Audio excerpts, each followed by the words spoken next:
네, 오늘 제목은 느헤미야의 기도라는 제목으로 느헤미야서 1장 1절에서 11절 말씀을 가지고 함께 나눠보도록 하겠습니다. 저와 여러분은 하나님의 성과 성벽이 무너진 것에 대해 애통해하는 마음이 있으십니까? 우리 마음에 하나님 나라가 무너진 것에 대한 애통이 있으십니까? 그리고 현재 기독교가 무너져 가고 있는 것에 대한 애통함이 있으십니까? 이에 대해 느헤미야는 예루살렘 성벽이 무너짐에 대해 처절하게 애통해하며 금식하며 기도하고 있습니다. 오늘 본문을 통해 살펴보도록 하겠습니다. 오늘 본문 전체의 줄거리를 살펴보면은 페르시아의 왕의 술 관원인 느헤미야가 페르시아 수상궁에서 자기 고향 예루살렘 성벽이 회파된 것에 대한 소식을 듣고 애통해하며 금식하며 기도하는 장면이 연출됩니다. 오늘 본문을 통해 살펴보도록 하겠습니다. 1절부터 보면은 하가랴의 아들 느헤미야의 말이라 아닥사스다 왕 제20년 기슬루월에 내가 수상궁에 있는데 그랬습니다. 하가랴의 아들 느헤미야라는 말은 10장 2절에 보면은 남유다가 BC 586년에 바벨론에 멸망하여 바벨론 1차 포로로 잡혀갈 때에 느헤미야의 아버지 하가랴가 그 명단에 있습니다. 그래서 느헤미야는 자기 아버지가 바벨론 1차 포로로 잡혀가서 바벨론에서 태어난 사람이라는 것입니다. 포로민의 후손, 즉 디아스포라라는 것입니다. 그리고 아닥사스다 왕 20년이라고 했으니까 페르시아 아닥사스다 왕은 주전 465년에 왕으로 등극했으므로 그의 통치 20년은 주전 445년을 가리킵니다. 그리고 아닥사스다 왕 제20년 기슬루월이라고 했는데 기슬루월은 유대력으로 9월입니다. 그리고 태양력으로는 11월에서 12월인 겨울입니다. 그리고 내가 수상궁에 있는데 그랬습니다. 수상궁은 그 당시 페르시아의 수도로서 겨울궁이었습니다. 느헤미야는 겨울에 수도인 수산궁에 있었다는 것이죠. 그리고 여름궁은 앙메다궁이라는 것이 있었습니다. 이처럼 페르시아 왕은 이 두 곳에서 여름과 겨울을 보냈습니다. 2절 내 형제들 가운데 하나인 하나니가 두어 사람과 함께 유다에서 내게 이르렀기로 내가 그 사로잡힘을 면하고 남아있는 유다와 예루살렘 사람들의 형편을 물은즉 그랬습니다. 느헤미야의 형제 중 하나인 하나니가 두어 사람과 함께 유다 예루살렘에서 느헤미야에게로 왔다는 것입니다. 그래서 느헤미야가 사로잡힘을 면하고 남아 있는 자, 즉 포로에서 귀환한 자들의 상황과 형편을 물어봤다는 것입니다. 그랬더니 3절, 그들이 내게 이르되 사로잡힘을 면하고 남아있는 자들이 그 지방 거기에서 큰 환난을 당하고 능욕을 받으며 예루살렘 성은 허물어지고 성문들은 불탔다 하는지라, 이렇게 기록하고 있습니다. 바벨론 포로에서 있다가 고레스 칙령으로 예루살렘으로 귀환한 포로 귀환자들이 큰 희망을 품고 예루살렘 고향으로 돌아가 성벽을 보수하고 성전을 짓고 다시 이스라엘 백성, 하나님의 백성으로 살아가려고 갔는데 그들이 큰 환난을 당하고 능욕을 받고 있다는 것입니다. 그리고 예루살렘 성벽은 허물어지고 성문들은 불탔다는 것입니다. 그들은 이곳 바벨론의 안락한 삶을 버리고 생활 터전을 버리고 결심하고 고향을 찾아가 다시 이스라엘 하나님의 백성으로서 성전을 짓고 성벽을 쌓아 하나님을 경외하며 살려고 갔는데 이렇게 됐다는 것입니다. 참으로 안타까운 일이지요. 그래서 지금으로 보면은 이 세상의 안락함을 버리고 하나님을 잘 믿기로 결단하고 믿음 생활을 하고 있는데 세상 사람들이 핍박이 심했다는 것입니다. 예를 들면은 직장에서 쫓아내 버리기도 하고 불이익을 주기도 하고 왕따를 시키기도 하고 그랬다는 것입니다. 그래서 느헤미야의 마음이 아팠다는 것입니다. 동족에 대한 사랑입니다. 믿는 자들에 대한 사랑입니다. 저와 여러분은 이러한 사랑이 있으십니까? 그런데 왜 그들이 이렇게 능욕을 받고 환난을 당하고 있는 것입니까? 그들은 결단하고 귀환해서 고향으로 돌아갔는데, 그런데 그곳에 포로로 끌려가지 않고 남아있던 자들이 그동안 그 땅의 소유권을 소유하고 주인 노릇을 하고 있었다는 것입니다. 그 당시 바벨론 포로로 끌려갔던 사람들은 귀족들, 지배 계층들이었지요. 그래서 그들은 그 모든 소유의 땅들을 다 놔둔 채 끌려간 것이지요. 그런데 돌아와서 보니까 엉뚱한 사람들이 그 땅을 소유하고 주인 노릇하고 있다는 것입니다. 그래서 갈등이 시작된 것이지요.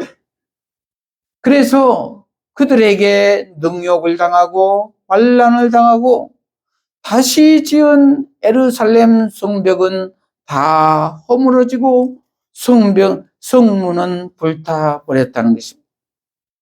하나님을 믿지 않는 자들의 행포였던 것입니다. 그런데 바벨론 포로로 끌려갔던 사람들은 그들의 죄악으로 말미암아 혹독히 죄값을 치르고 70년 후에 다시 돌아올 것이라는 하나님의 계획이 있었지요. 그리고 하나님이 선택된 자들을 훈련시키고 다시 돌아오게 한 것이죠. 그런데 거기에서 열애된 사람들이, 남아있는 자들이 이렇게 이 사람들을 이방 사람 취급하고 핍박을 한 것입니다. 지금에 와서는 그들이 힘 있는 자들이고 포로에서 돌아온 귀한 자들은 아무것도 없는 약자들이었던 것입니다. 그래서 느헤미야는 첫째로 회개하는 기도를 했다는 것입니다.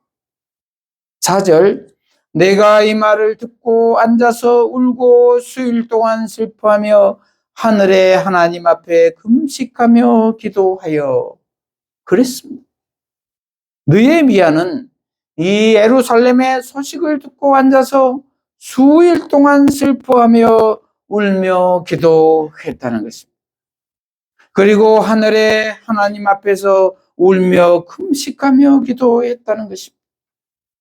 동족에 대한, 믿음의 형제들에 대한 연민의 정에 울며 수일 동안 슬퍼하며 기도했다는 것입니다. 참으로 귀한 마음 아닙니까? 저와 여러분은 믿음의 형제들에 대한, 그리고 하나님 나라에 대한 이러한 애틋한 기도가 있으십니까?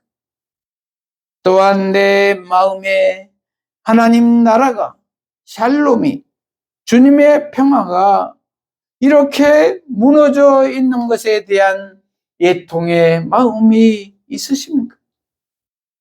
그러면 내 마음에 하나님 나라가 무너진 것은 무엇일까요? 하나님에 대한 마음이, 믿음이 사라져 버렸다는 것입니다. 그래서 하나님께 의뢰하는 마음도 관심도 없어져 버렸다는 것입니다. 그래서 기도하기도 싫고 말씀도 보지 않는다는 것입니다. 교회도 가기 싫고 믿는 사람들도 싫고 기독교도 싫고 다 싫다는 마음입니다. 그리고 주변을 돌아보면은, 요즘을 보면은 얼마나 기독교가 욕을 많이 먹고 있습니까? 가장 이기적인 사람들이라고 평가되기도 합니다. 그리고 편협된 사람들이라고 말하기도 합니다. 믿는 사람들이 더한다고 말합니다. 집단 이기주의가 무성합니다. 믿는 사람들이라고 하지만 그들은 부끄러움도 없습니다.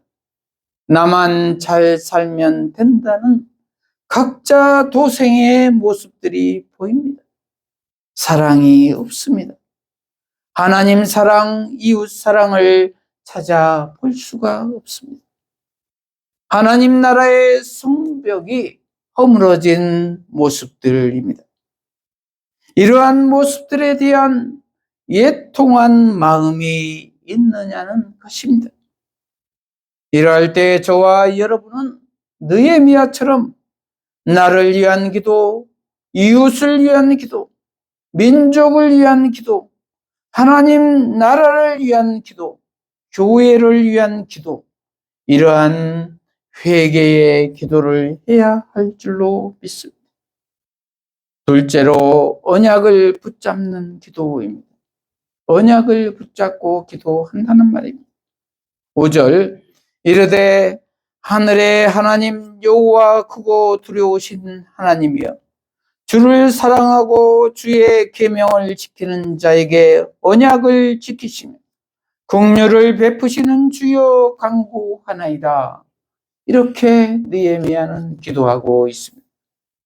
여기에서 느헤미야는 하늘의 하나님 여호와 크고 두려우신 하나님이여, 이렇게 부르짖으며 기도하고 있습니다.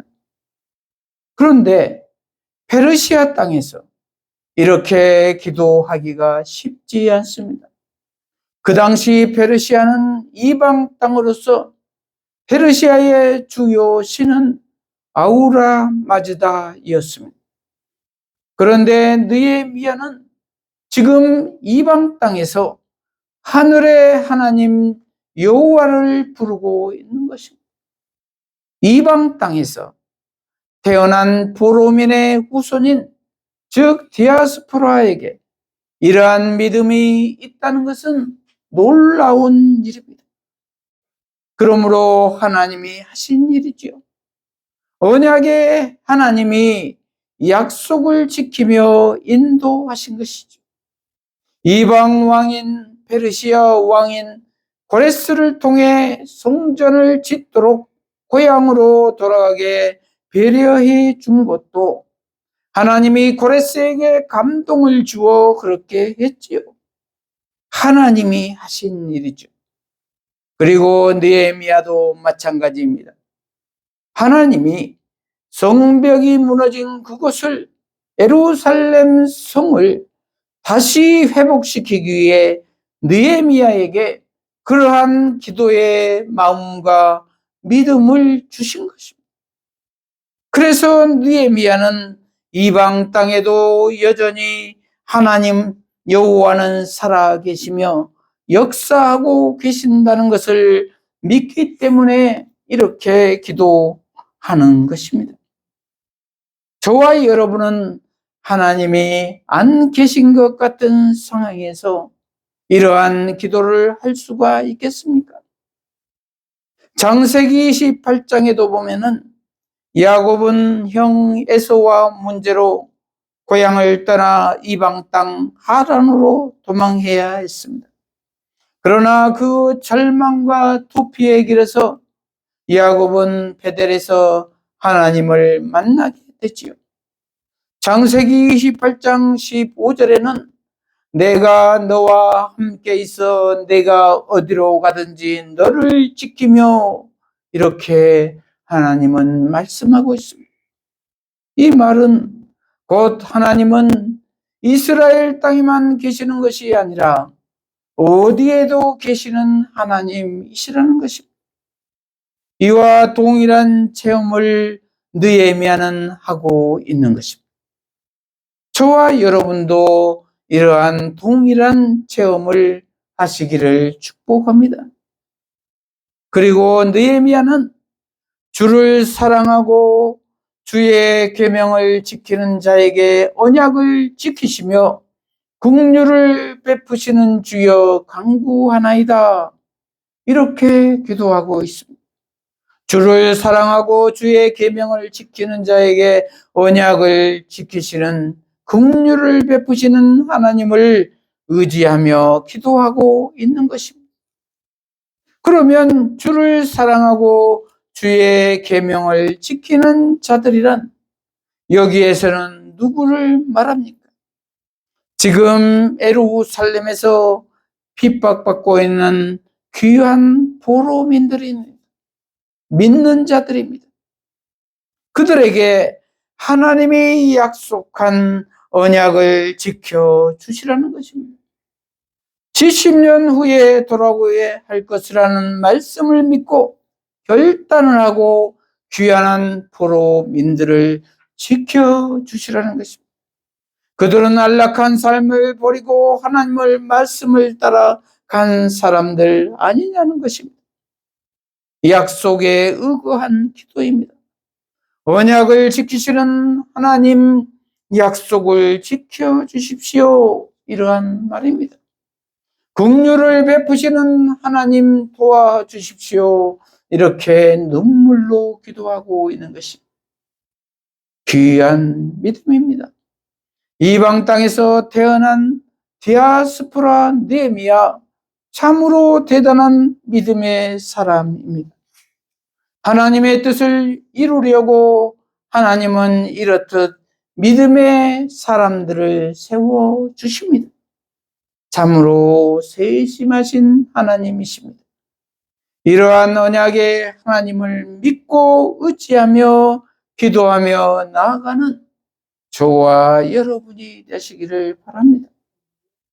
6절, 이제 종이 주의 종들인 이스라엘 자손을 위하여 주야로 기도하오며 우리 이스라엘 자손이 주께 범죄한 죄들을 자복하오니 주는 귀를 기울이시며 눈을 여시사 종의 기도를 들으시옵소서. 나와 내 아버지 집이 범죄하여 주를 향하여 크게 악을 행하여 주께서 주의 종 모세에게 명령하신 계명과 율례와 규례를 지키지 아니하였나이다, 이렇게 기도하고 있습니다. 느헤미야는 주야로 밤낮으로 기도했다는 것입니다. 저와 여러분은 얼마나 기도하고 계십니까?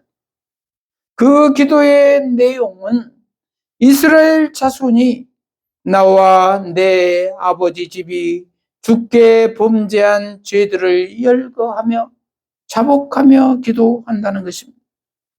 자기가 직접 죄를 짓지 않았으나 동족의 죄를 대신 자복하며 기도하고 있는 것입니다. 동족의 죄가 무엇이었습니까? 귀환한 포로민들은 상황이 어려워지자 야합을 한 사람들이 많았습니다. 즉 혼합주의 신앙의 태도를 가졌다는 것입니다. 적당히 타협한 신앙인들이 많았다는 것입니다. 우상을 숭배했다는 것이죠. 돈도 섬기고 하나님도 섬기고 이렇게 말입니다. 그래서 안락한 삶을 위해 타협을 한 것입니다. 그러나 예수님은 마태복음 6장 24절에서 돈과 우상을 겸하여 섬길 수 없다고 분명히 말씀하고 있습니다. 한 사람이 두 주인을 섬기지 못할 것이니 너희가 하나님과 재물을 겸하여 섬기지 못하느니라, 이렇게 말씀하고 있습니다. 그들의 죄를 느헤미야가 대신 지금 용서를 구하고 있는 것입니다. 그러면서 주님 귀를 기울여 주시고 눈을 열어 주셔서 종의 기도를 들어 주시라는 것입니다. 간절한 회개의 중보 기도입니다. 저와 여러분은 이러한 회개의 중보 기도가 있으십니다. 8절 옛적에 주께서 주의 종 모세에게 명령하여 이르시되 만일 너희가 범죄하면 내가 너희를 여러 나라 가운데에 흩을 것이요 만일 내게로 돌아와 내 계명을 지켜 행하면 너희 쫓긴 자가 하늘 끝에 있을지라도 내가 거기서부터 그들을 모아 내 이름을 두려고 택한 곳에 돌아오게 하리라 하신 말씀을 이제 청하건대 기억합소서, 이렇게 기도하고 있습니다. 하나님이 말씀하시기를 너희가 모세의 율법을 어기면 여러 나라 가운데에 흩을 것인데 만일 다시 내게로 돌아와서 내 계명을 지켜 행하면 너희 쫓긴 자가 하늘 끝에 있을지라도 내가 그들을 모아 내 이름을 두려고 택한 곳에 돌아오게 한다는 약속의 말씀을 기억해 주시라는 것입니다. 그러면서 이제 청하건대 기억해 주시라는 것입니다. 어떻게 보면은 아주 당돌한 말입니다. 잘못한 죄인이 그가 회개하고 돌아오면 그가 어디에 있든지 어떤 형편에 있든지 다시 하나님 앞에 제자리로 돌아오게 해 주신다고 했지 않았습니까? 그러니 이제 청하오니 그 약속의 말씀을 기억해 주십시오, 이러한 말입니다. 어떻게 보면은 좀 뻔뻔해 보이는 말입니다. 그런데 어떤 사람들이 이러한 강구를 합니까? 자녀된 자들만이 이러한 요구를 할 수가 있다는 말입니다. 자신들은 부모에게 맡겨놓은 것도 없는데 아주 당당하게 맡겨놓은 것처럼 내놓으라고 하지 않나요? 어린 나이일수록 더더욱 그렇지요. 아주 당당하게 요구합니다.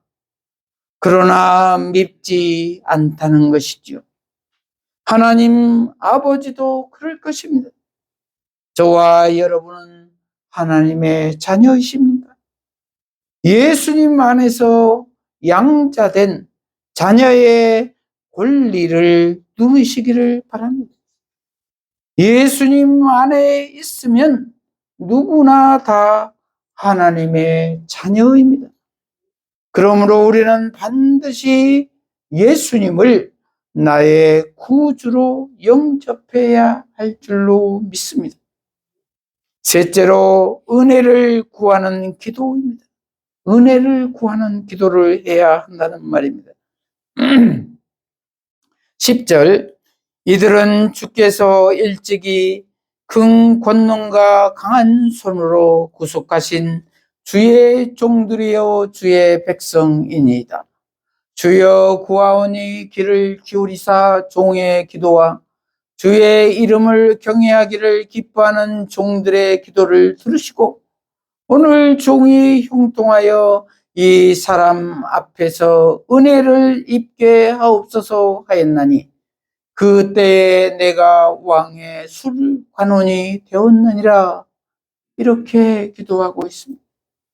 느헤미야는 이스라엘 백성들, 즉 귀한 민들은 주께서 일찍이 큰 권능과 강한 손으로 구속하신 주의 종들이요 주의 백성들 아닙니까? 이러한 말입니다.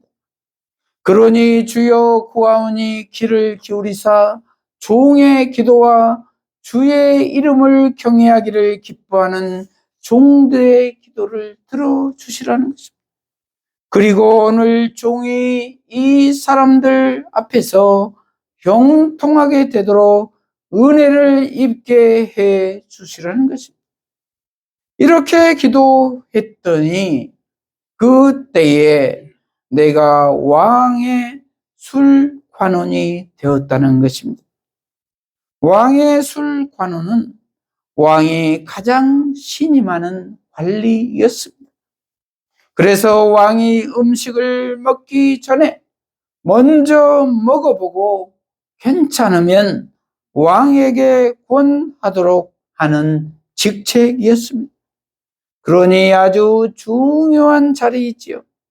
그 자리를 하나님이 은혜를 베푸셔서 주셨다는 것입니다. 은혜를 구하니 하나님이 주셨다는 것입니다. 그러므로 우리도 하나님의 일을 하기 위해서 은혜를 베풀어 주시라고 기도해야 할 줄로 믿습니다. 나의 이익을 위해 기도하는 것이 아니라 하나님 나라를 위해 기도해야 한다는 말입니다. 그러할 때 하나님의 뜻대로 기도할 때 하나님은 반드시 들어주신다는 것입니다. 이러한 기도를 하는 저와 여러분이 되시기를 바랍니다. 말씀을 마무리합니다. 저와 여러분은 허물어져가는 하나님 나라의 도성과 성벽을 향한 기도가 있으십니까? 내 마음에 하나님 나라가 샬롬이 공동체의 평화가 허물어져 가고 있는 것에 대한 애통함이 있으십니까? 기독교가 교회가 변질되어 가고 욕을 얻어먹고 허물어져 가고 있는 것에 대한 애통함이 있으십니까? 이러한 애통함이 있어야 할 줄로 믿습니다. 애통함뿐만 아니라 그들의 죄를 나의 죄로 인식하고 저절한 회개의 중보 기도가 동반되어야 할 것입니다. 그리고 행함이 동반되어야 할 것입니다. 그리고 언약의 말씀을 의지하여 기도해야 할 것입니다. 그리고 자녀로서 당당하게 요구해야 할 줄로 믿습니다. 그리고 하나님 나라를 위해서 이 세상의 복도 구해야 할 줄로 믿습니다. 은혜를 구하는 기도를 해야 할 줄로 믿습니다. 그러면은 반드시 받을 줄로 믿습니다. 이러한 우리 모두가 되시기를 축복합니다. 기도하십시오. 하나님 아버지, 오늘 느헤미야의 기도라는 제목의 말씀으로 깨닫게 하시니 감사합니다.